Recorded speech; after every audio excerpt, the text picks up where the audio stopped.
Hi there, this is Jonathan Ginsberg. I'd like to talk to you today about how you should describe your past work when you're in a Social Security disability hearing. And if you follow my other videos, you know that the main issue in a disability case is whether or not your medical or mental health problem impacts your capacity to work. And one of the factors that the judges will look at will be, can you return to your past work? What did you do? Do you have any transferable skills? And that sort of thing. So even though the question is not only could you go back to your past work, what you have done in the past is actually very important, and it's necessary to describe it accurately and to prepare for that.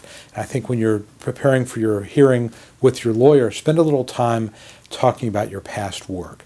And specifically what you want to talk about and what you want to be prepared to testify about is, one, the physical nature of your past work. Was there lifting involved? Was it standing or sitting?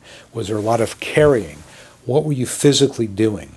And try to put that in percentage of time. So if you were sitting 10% of the time or up to an hour a day, whatever it may be, come up with a number. Don't say I sat a lot or I stood a lot. Try to give more specificity to that.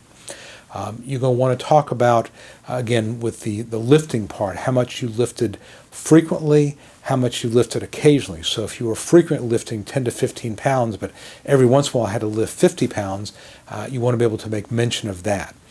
I think another thing you want to talk about were your duties on the job. Specifically, did you have the responsibility to hire and fire people, to evaluate people? Were you responsible for job performance reviews and so forth? Because hiring and firing decisions suggest that you had more managerial roles.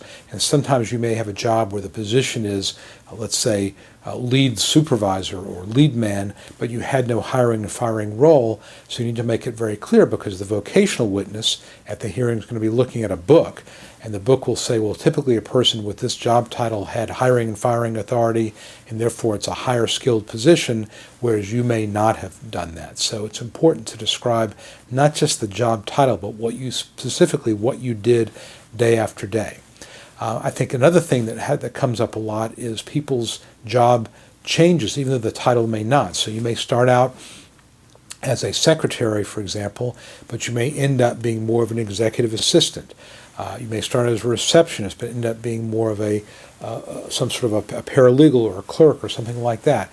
So sometimes the same job, your tenure at a job may involve 2 or 3 different job descriptions, and when you're talking to your lawyer, make sure that you describe how that may have changed over time, so that you can be very clear with the vocational witness, so that we know exactly what you did. And that's especially true if your job performance, if your job description went from something at a higher level to a lower level because of your medical impairment. So for example, if because you had difficulty with concentration, you went from something with supervisory positions, decision-making roles, to one where you simply were doing something clerical, that's very, very relevant. So these are some things to spend some time with when you're talking to your lawyer, to really describe and write out in preparation for this what you did in each job, how long you were there, and if that job changed at all, your responsibilities in that job changed at all.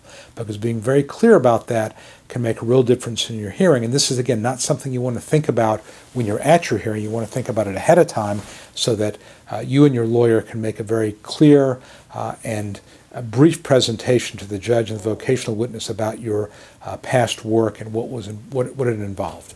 So I hope this has been helpful. And again, I just really encourage you to prepare. That's the big takeaway from all this. Prepare your testimony ahead of time. Again, my name is Jonathan Ginsberg. Any questions about this, feel free to call me, 770-393-4985.